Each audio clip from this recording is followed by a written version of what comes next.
नमस्कार, मेरा नाम आलोक है। आप लाइव स्ट्रीज देख रहे हैं। बिहार पुलिस के मुखिया आरएस भट्टी अब पदभार ग्रहण कर चुके हैं और आज एक बड़ी बैठक की है। देखिए, तमाम जितने थानेदार हैं, ओपी हैं, उन सभी से सीधा संवाद करके डिजिटल माध्यम से और सबको संदेश दिया है। बड़ी बैठक हुई है, तमाम जितने आईपीएस है वरिष्ठ वो भी मौजूद थे, जितने जिलों के एसपी हैं उन पर भी निगाहें होंगी। देखिए, थानेदारों की जिम्मेदारी होती है, ये बात सही है, लेकिन एसपी को भी निर्देश दिया है, बड़ी जिम्मेदारी दी है। क्या गणेश्वर जी? देखिए आलोक, आपने ठीक कहा कि आज आरएस भट्टी ने एक ऐतिहासिक बैठक की और एक बैठक के माध्यम से थानेदारों को भी समझा दिया कि देखिए आपको करना क्या है। यदि हम ठेठ बिहारी में कहें तो सभी को एक साथ सैंत दिया है और साफ साफ संदेश दे दिया है कि देखिए क्रिमिनल को दौड़ाना होगा और आप अपना मूल्यांकन बगैर मेरे कहे कर लीजिए कि यदि आप फील्ड में हैं तो आप अपने आप को फील्ड के लायक समझते हैं कि नहीं समझते हैं। यदि आप फील्ड में अपराधियों को दौड़ाने की स्थिति में नहीं है तो फील्ड छोड़ दीजिए। साफ साफ संदेश है भट्टी का। और यदि मेरी नजर पड़ गई तो आप जानते हैं मेरा नाम भट्टी है, समझ लीजिए। देखिए, आपने बात कही, इस वीडियो में हम एसपी और डीएसपी की बात कर रहे हैं। आज की बैठक में देखिए आईजी और डीआईजी तो बुलाए गए थे, जो रेंज और जोनल हैं उन्हें बुलाया गया था। एसपी और डीएसपी और थानेदार वो वीडियो कॉन्फ्रेंसिंग के माध्यम से लाइन पर, डिजिटल माध्यम से लाइन पर थे। तो देखिए, भट्टी ने एक बात साफ तौर पर कही कि मैं बिहार के मामले में यह अनुभव करता हूं कि जब बिहार में कोई घटना घटती है और यह अनुभव उन्होंने थोड़े से दुख के साथ बयां किया, तो थानेदार को, दारोगा को, सिपाही को आप उनके खिलाफ एक्शन ले लेते हैं, उन्हें सस्पेंड कर देते हैं। लेकिन आज भट्टी ने पूछा जिलों के पुलिस कप्तान से और डीएसपी से, आप पर एक्शन क्यों नहीं एसपी साहब? थानेदार आपके अधीन हैं, थानेदार की तैनाती आपने की है, सुपरवाइजरी अथॉरिटी आप हैं, तो आप क्यों नहीं कसूरवार हैं? आप कहां थे? आप कैसे बच सकते हैं? और यदि आपको कोई खबर ही नहीं रहती है तो फिर इसका माने मतलब क्या है? तो आज भट्टी ने साफ साफ जिलों के पुलिस कप्तान और एसडीपीओ को समझा दिया है, आप नहीं बचेंगे। देखिए, हम जो कहते थे घर धुकवा एसपी, तो आज भट्टी ने जिस तरीके से समझाया कि थानेदार नहीं आप भी दोषी होंगे। यदि आपके जिले में कोई घटना घटित हो रही है, कोई संगठित अपराध की योजना बन रही है, कोई संगठित अपराध जो गिरोह है वह संचालित हो रहा है, आप कहां रहते हैं? आपको पता नहीं है क्या? तो जानकारी नहीं। आप थानेदार के मत्थे केवल मर देंगे। तो उन्होंने थानेदारों को भी कहा कि देखिए क्रिमिनल को दौड़ाइएगा और यदि दौड़ाएंगे तो आपके साथ हम हैं। और एसपी साहब को भी कह दिया, मुझे ये बात पसंद नहीं, समझा दिया गया है पुलिस लाइन कब जाना है। सार्जेंट मेजर को भी बता दिया गया है, आगे आने वाले दिनों में समझ लीजिएगा जेलों पर भी आफत आने वाली है। तो एसपी साहब, डीएसपी साहब जो अब तक यह समझते रहे कि कुछ हो गया तो हम चौकीदार के, दरोगा के, थानेदार के मत्थे मर देंगे, तो वो अब चलने वाला नहीं है। और जब भट्टी इस मुद्रा में है और जिम्मेवारी को इस रूप में तय किया जा रहा है तो जाहिर तौर पर एसपी को फील्ड में निकलना होगा। देखिए, एसपी साहब को उन्होंने एक बड़ी बात कह दी है, हायरार्की की बात हुई है, इसके बारे में हम अगले वीडियो में और विस्तार से चर्चा करेंगे। साफ साफ भट्टी ने कह दिया है, सुन लीजिए सारे एसपी लोग, मेरा फोन आपके पास नहीं जाएगा, आपको काम करना है। बात बात में आप हमसे मुझसे बात नहीं करेंगे, हम किससे बात करेंगे यह हम अगले वीडियो में बताएंगे, मतलब भट्टी किससे बात करेंगे। लेकिन भट्टी जो है वह यह समझा रहे हैं कि जिम्मेवारी आपकी है।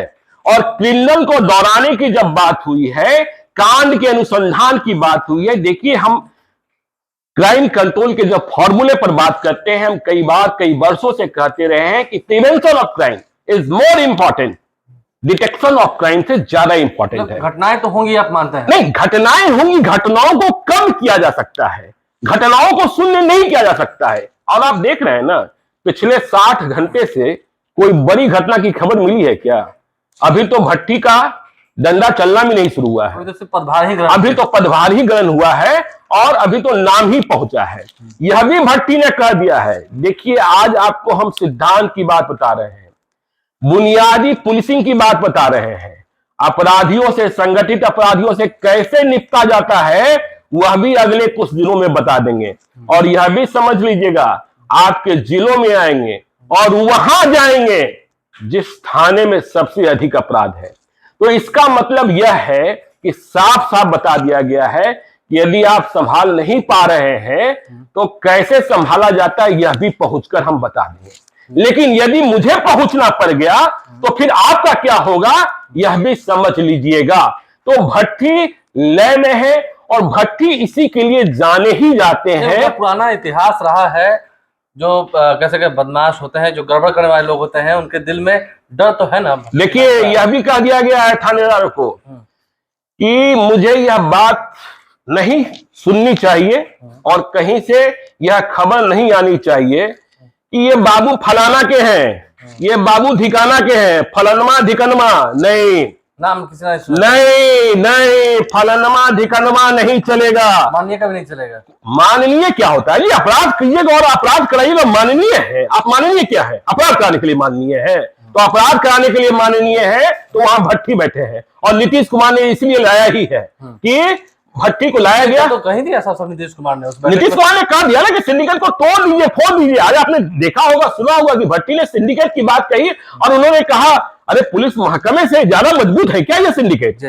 और इस सिंडिकेट को यह बात भी कह दी, ध्यान रखिएगा, मैं खबर में नहीं रहता हूं, भट्टी ने अपने बारे में कहा, मैं हर एक खबर पढ़ता हूं, लेकिन मैं हर खबर को ध्यान से देखता हूं और कहां क्या हो रहा है मुझे सब कुछ पता होता है, सबकी खबर रखता हूं, सबकी खबर रखता हूं। देखिए, भट्टी जब एसपी थे तो रात को मोटरसाइकिल पर निकल जाते थे, ना कोई बॉडीगार्ड ना कुछ नहीं। बॉडीगार्ड देखिए पटना में सिटी एसपी थे। चलिए 1 मिनट की एक छोटी सी कहानी बता देता हूँ, खौफ कैसा था। तब पटना में सिटी एसपी की गाड़ी का नंबर हुआ करता था 4470, ऊपर का नंबर मुझे याद नहीं है, एम्बेसडर कार। तो जो एम्बेसडर कार जब निकल जाती थी, शायद उसमें भट्टी न भी हो, तो वो कोहराम, और आप माननीय की बात कह रहे हैं, एक शास्त्री नगर में थानेदार थे, अपने को सत्ता के सबसे बड़े पावर हाउस के बहुत करीब मानते थे, सीधे आना जाना था, अन्य मार्ग से वास्ता था उस वक्त। तो उन्हें गलतफहमी थी कि हम तो सर्वोपरि हैं। तो रात में सिटी एसपी भट्टी पेट्रोलिंग पर थे, रात के 1:30 बजे, और उन्होंने शास्त्री नगर थाने के मुहाने पर पहुंचकर वॉकी टॉकी से थानेदार का लोकेशन जाना। तो थानेदार साहब ने बता दिया कि हम जगदेव पथ पर हैं।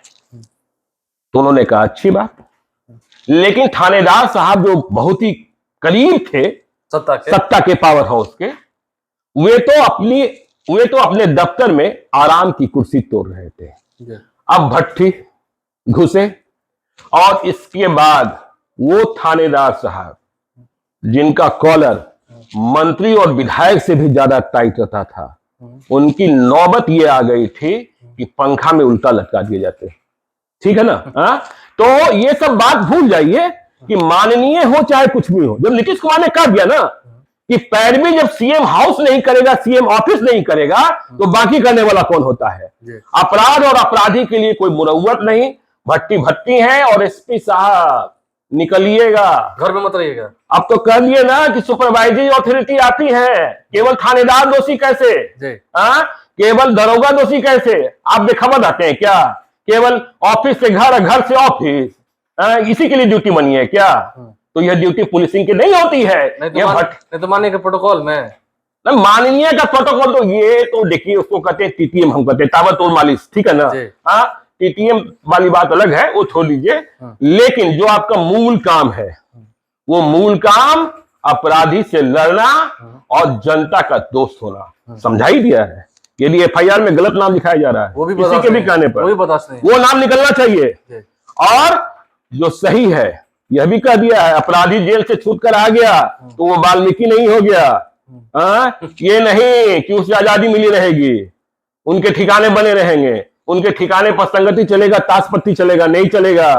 तो समझ लीजिए एसपी साहब, देखते रहना है एसपी साहब को क्या निर्देश दिया गया है, आने वाले दिनों में इसका क्या एक्शन दिखता है, क्या जमीन धरातल पर कार्य होते हुए दिखता है, ये देखना होगा। एक्शन में रहते हैं कि नहीं सभी जिलों के एसपी, जहां घटना होती है वहां वो खुद पहुंचते हैं कि नहीं, ये भी देखना होगा। और डीजीपी भट्टी तो फिर पीछे से है ही, आप नहीं काम करेंगे तो वो करेंगे, और अगर वो काम करेंगे तो फिर समझ ही लीजिएगा कि आपका कह दिया क्या होगा, चलते पुस्तिका का क्या हो जाएगा। हमारे चैनल को सब्सक्राइब कर लें, साथ साथ फेसबुक पेज भी लाइक करें। धन्यवाद।